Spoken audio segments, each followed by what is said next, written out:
Hello one, next start करते हैं। Circular permutations क्या होता है, ठीक है। तो परमुटेशन सब जानते हैं क्या होता है, अरेंजमेंट है। सर्कुलर परमुटेशन का क्या मतलब है उसकी बात करते हैं पहले। तो इसका सिंपल सा मतलब है कि अगर मुझे कुछ ऑब्जेक्ट्स को अरेंज करना हो अराउंड ए सर्कल और कुछ पर्सन को बैठाना हो ऑन ए राउंड टेबल, ठीक है, तो मैं उनको कैसे अरेंजमेंट करूँगा वो हमसे पूछा गया है। सिंपली मैंने सर्कल बनाया, इसके चारों तरफ मैं कुछ ऑब्जेक्ट्स को कैसे बैठा सकता हूँ, वही मेरा सर्कुलर परमुटेशन होगा। कितने वे से बैठा सकता हूँ, ठीक है। तो अगर मैं आपसे पूछूं कि number of ways of arranging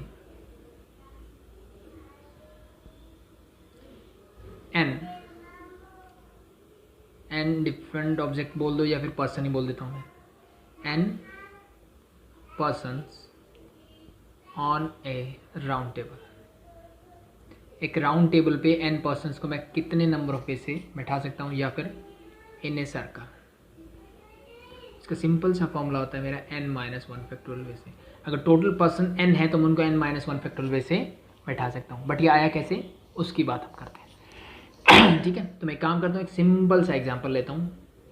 मान लो मेरे पास 3 ऑब्जेक्ट है, that is A B and C, या 3 पर्सन बोल दो, ए बी सी है मेरे पास। ठीक है भाई, ए बी सी 3 पर्सन है।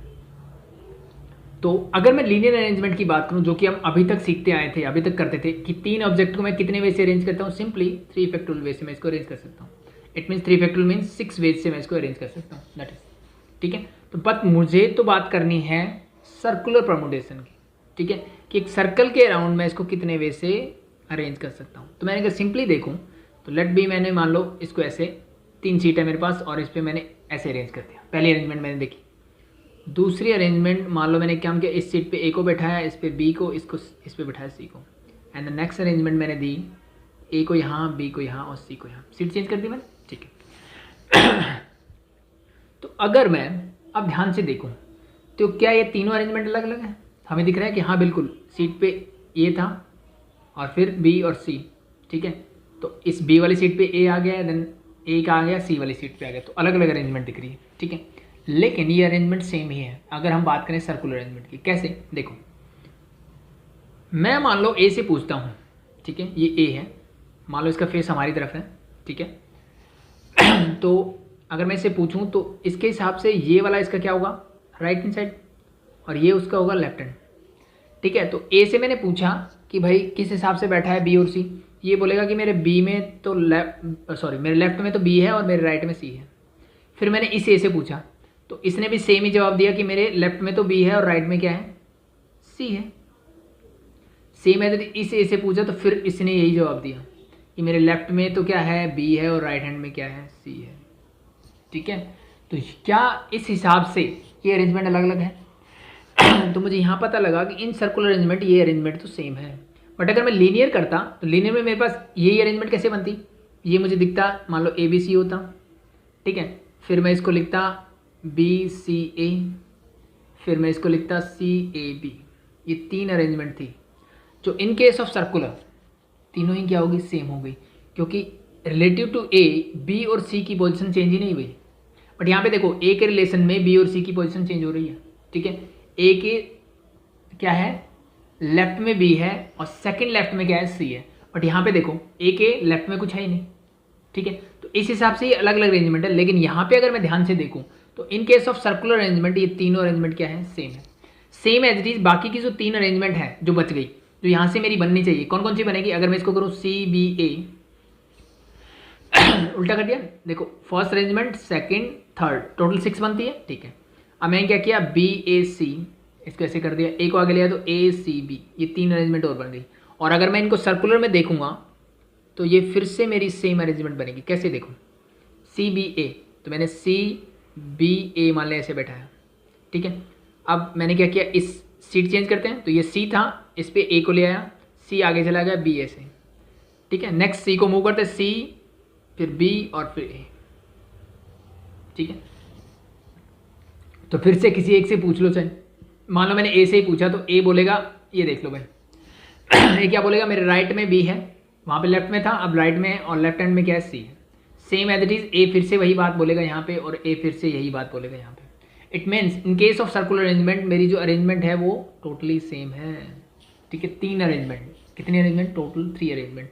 तो अगर मैं ध्यान से देखूं कि लीनियर अरेंजमेंट में मैं 3 ऑब्जेक्ट को कितने वे से कर सकता था? 3 फैक्टोरियल वे से मैं अरेंज को अरेंज कर सकता था। लेकिन यहाँ पे क्या हुआ कि जो मेरी 3 अरेंजमेंट है वो एक ही अरेंजमेंट की तरह काम करेगी इन सर्कुलर, यानी ये तीनों ही केस क्या है? सिंगल केस, एक ही अरेंजमेंट है, सिर्फ 3 अलग अलग अरेंजमेंट नहीं है, ठीक है।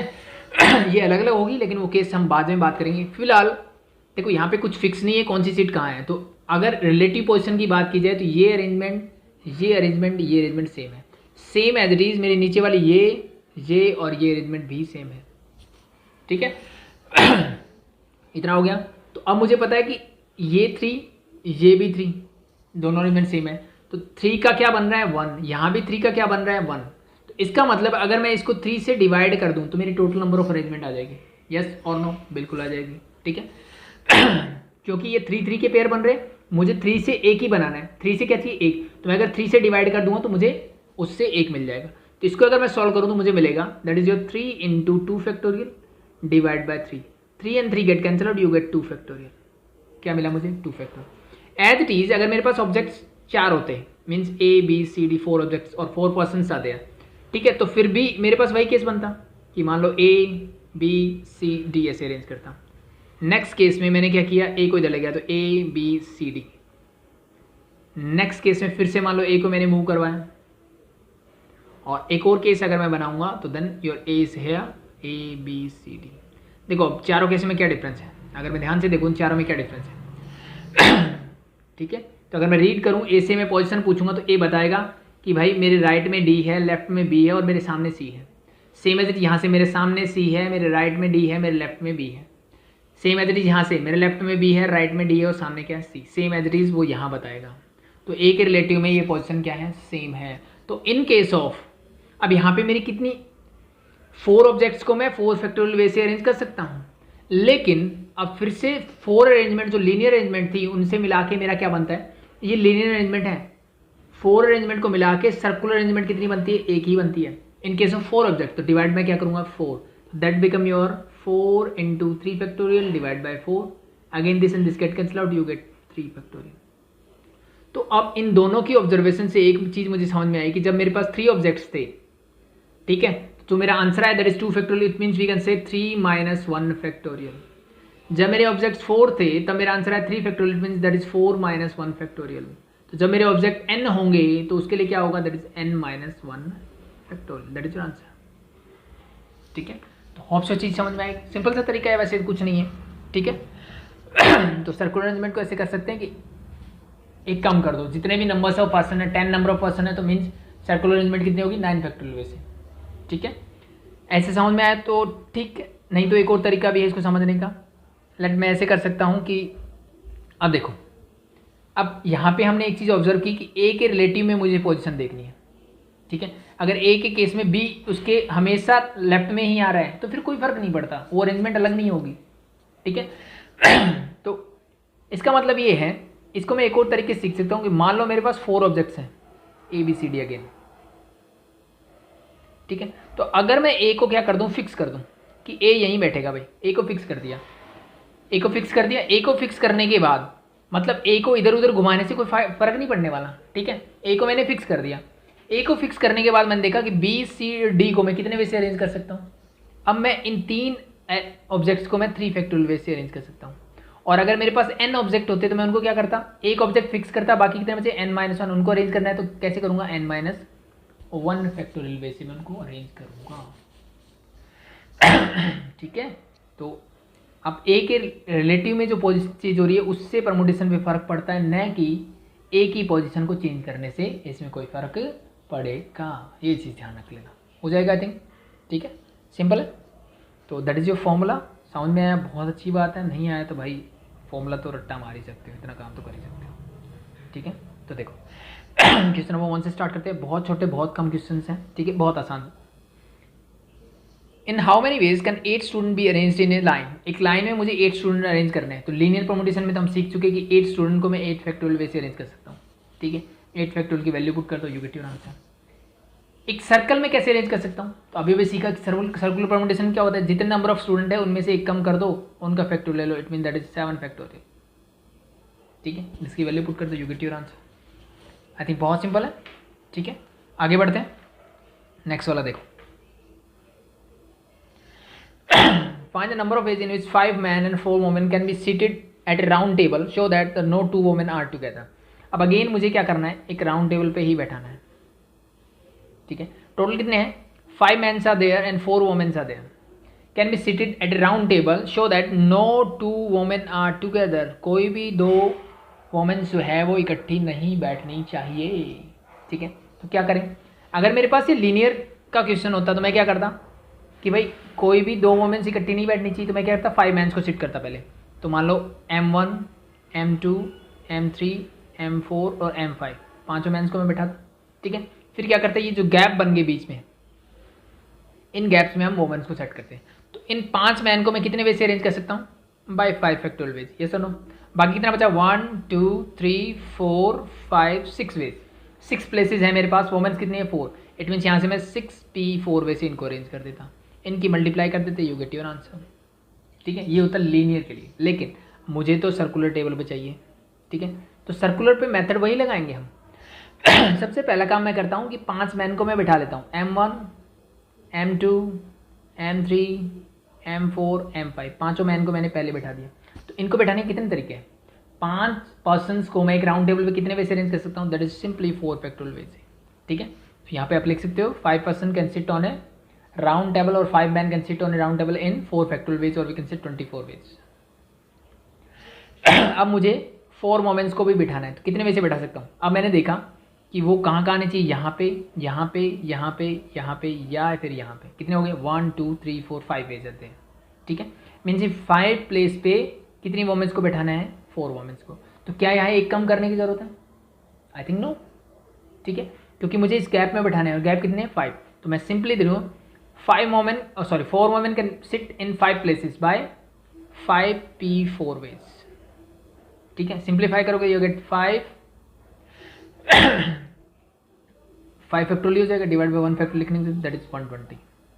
ठीक है, ये क्या आ गया, 120 आ गया। नेक्स्ट क्या होगा, अब सिंपल से तरीका है, इन दोनों की मल्टीप्लाई करनी पड़ेगी, क्योंकि मुझे दोनों को इकट्ठे बैठाना, डिपेंडेंट है ना, ये तो मैन बैठ गए, ये बैठे वो मैन, बट दोनों को बैठाना है, तो दैट इज 24 इंटू 120। मल्टीप्लाई कर दो, यू गेट योर आंसर। 12 4 जा 48, 4 24 2880 is your answer for that. ठीक है, तो सबसे पहले क्या करोगे, 5 आदमी को मैंने बैठाया, ठीक है, बैठ गए। जो कितने वैसे बैठ सकते हैं, 4 फैक्टोरियल वैसे। जो प्लेस खाली बचे वहाँ पे हम क्या कर देंगे, अब देखो मेंस को मैंने सर्कुलर अरेंजमेंट में बैठाया, वो ठीक है, ठीक है, लेकिन कुछ बच्चे के 4 वोमेंस को बैठाना है, प्लेस 5 है, तो यहाँ पे क्या करोगे, सिंपल सा है, 5 प्लेसेस पे 4 वोमेंस को अरेंज करना है, तो सिंपली लीनियर वाला मेथड लगाओ, नो प्रॉब्लम। ठीक है, हो जाएगा। नेक्स्ट देखो, 11 cabinet minister of a state sit together to discuss a report. In how many ways can they sit themselves at a round table so that the education and the revenue minister sit together? ये 2 minister क्या बैठने चाहिए, इकट्ठे बैठने चाहिए भाई। तो मैंने बोला एजुकेशन और रेवेन्यू मिनिस्टर दोनों इकट्ठे बैठने चाहिए, तो मैंने दोनों को एक बॉक्स में बंद कर दिया। बाकी कितने बचे, 9 मिनिस्टर बच गए, टोटल 11 थे, 2 तो ये हो गए, बाकी 9। इनको मुझे ऐसे बैठाना है एक राउंड टेबल पे, राउंड टेबल मीन्स एक सर्कल के राउंड बैठाना है। जब मैंने इन दोनों को टाई किया तो वही लीनियर वाला मेथड, तो इसको मैं एक यूनिट की तरह कंसीडर करूंगा, और 9 ये हो गए प्लस 9, तो टोटल 10 मिनिस्टर्स हैं मान के चलो मेरे पास, तो 10 पर्सन्स को मुझे एक राउंड टेबल पे बैठाना है। कितने वे से बैठा सकता हूँ, simply by 9 factorial ways, yes और नो, यस।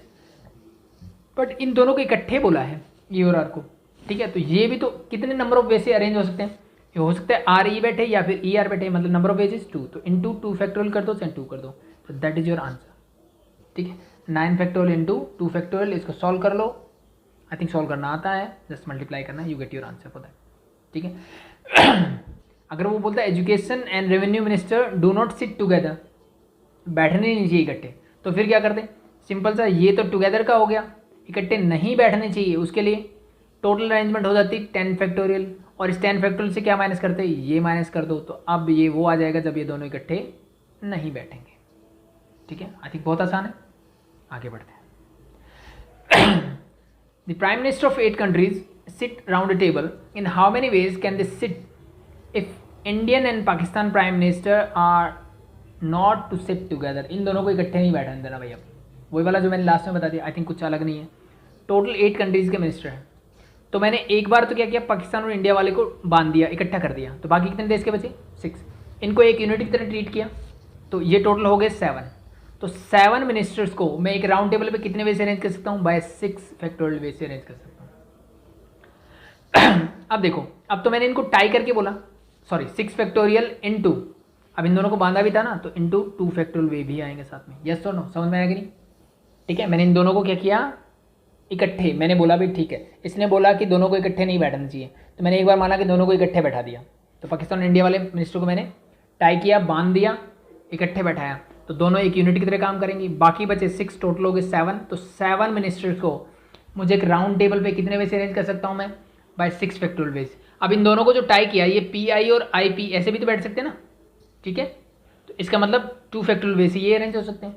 तो this is the case when Indian and Pakistan prime minister sit together, but मुझे तो बोला है कि आर नॉट सिट टुगेदर, दोनों इकट्ठे नहीं बैठने चाहिए, ठीक है। तो क्या होगा, मैंने देखा 8 कंट्रीज़ के प्राइम मिनिस्टर हैं, अगर मैं टोटल 8 के 8 को अरेंज करना चाहूँ तो कितने वे से कर सकता हूँ, 7 फैक्टोरियल वे से। ये मेरी टोटल अरेंजमेंट है जिसमें ये साथ बैठे भी हैं और अलग अलग भी बैठे हैं, ये मेरी वो अरेंजमेंट है जिसमें वो साथ बैठे हैं। तो टोटल नंबर ऑफ अरेंजमेंट क्या होगी जब वो साथ नहीं बैठेंगे, 7 factorial minus 6 factorial into 2 factorial. इसको सॉल्व कर लो, आई थिंक आसान है। 6 फैक्टोरियल को बाहर ले लो, यहाँ बचेगा 7 माइनस 2 दैट इज 5, तो 6 फैक्टोरियल हो जाए 720 into 5, you get your answer 3600। Got it?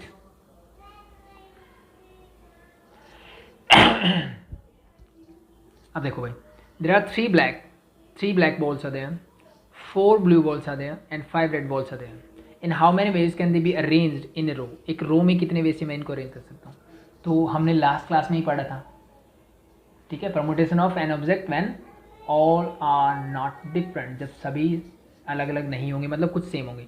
तो 3 black balls मतलब सेम है, 4 blue balls मतलब सेम है और 5 red balls मतलब सेम है।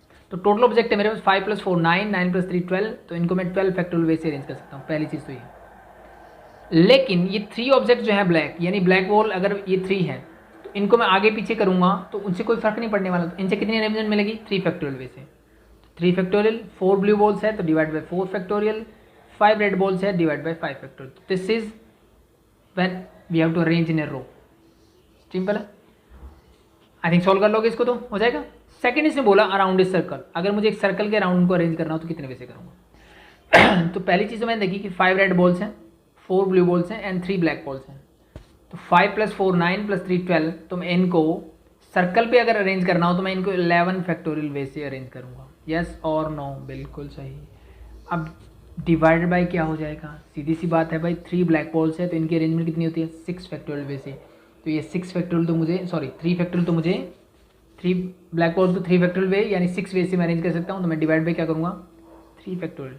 4 ब्लू बॉल्स को 4 फैक्टोरियल वे से अरेंज कर सकता था जो कि नहीं होगा इसमें, और 5 रेड बॉल्स को 5 फैक्टोरियल वे से अरेंज करूँगा। That is your answer for this one.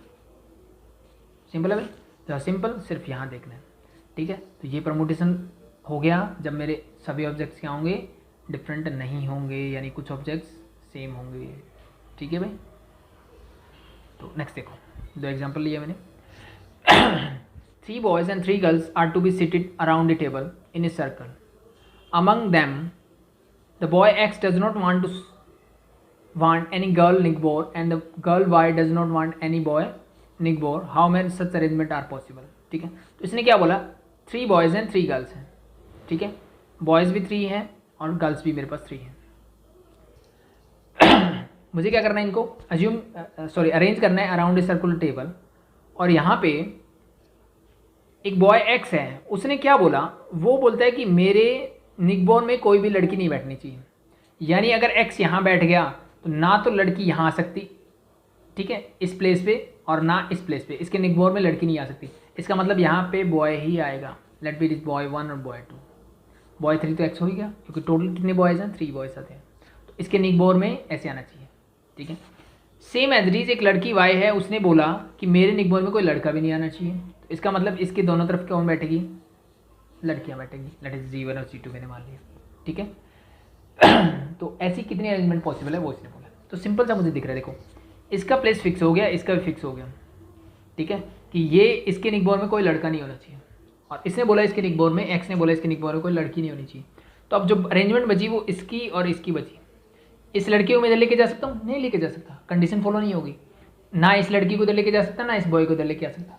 इसका मतलब इन बॉयज़ के पास सिर्फ 2 सीट ये फिक्स है, और गर्ल्स के पास ये 2 सीट है, ये दोनों की फिक्स है, ठीक है। तो ऐसी कितनी अरेंजमेंट हो सकती है? That is simply, in boys को मैं अरेंज कर सकता हूँ, देखो B1 यहाँ जा सकता है, B2 यहाँ आ सकता है, condition fulfil. It means 2 objects को मैं 2 फैक्टोरियल वे से अरेंज कर सकता हूँ। इन 2 गर्ल्स को मैं 2 फैक्टोरियल वे से अरेंज कर सकता हूँ। Total remainder is 2 × 2 means that is equal to 4। तो that is your answer for that one, ठीक है। थोड़ा सा लकी क्वेश्चन है, लेकिन आपको आना चाहिए, सिंपल है भाई, ठीक है। लास्ट देख लेते हैं भाई। In how many ways can 5 beads of different colour form A necklace, ठीक है। अब इसमें अलग क्या है उसकी बात करते हैं, ठीक है। तो अभी तक हमने सर्कुलर अरेंजमेंट सीखी, ठीक है, जहाँ पे सारे ऑब्जेक्ट्स मेरे डिफरेंट थे, ठीक है, और वहाँ पे जैसे मैंने आपको बताया कि मैंने 3 object A B C arrange किए, ठीक है, और मान लो मैं इसको ऐसे अरेंज करता हूँ A B C, ऐसे अरेंज कर सकता हूँ। क्या दोनों डिफरेंट अरेंजमेंट है? बिल्कुल भाई। यहाँ से A मेरा बोलेगा कि मेरे लेफ्ट में B है, राइट में C है, बट यहाँ से बोलेगा कि मेरे लेफ्ट में C है, राइट में B है। ये दोनों अलग अलग अरेंजमेंट्स हैं, ठीक है। लेकिन इसका मतलब क्या है कि लेट बी, अगर मैं इसको इस वे से अरेंज कर रहा हूँ, यानी क्लॉकवाइज वे से अरेंज कर रहा हूँ, ठीक है, और इसको मैं काउंटर क्लॉकवाइज या एंटी क्लॉकवाइज वे से अरेंज कर रहा हूँ, ठीक है, ABC, सॉरी, ठीक है। तो दोनों मैटर कर रहा है। तो अगर कहीं कहीं मेरा नेक्स्ट चीज़ क्या आएगी कि अगर क्लॉकवाइज और एंटी क्लॉकवाइज अरेंजमेंट जो है वो क्या होती है, अलग नहीं होती है, अलग अगर सेम होती है।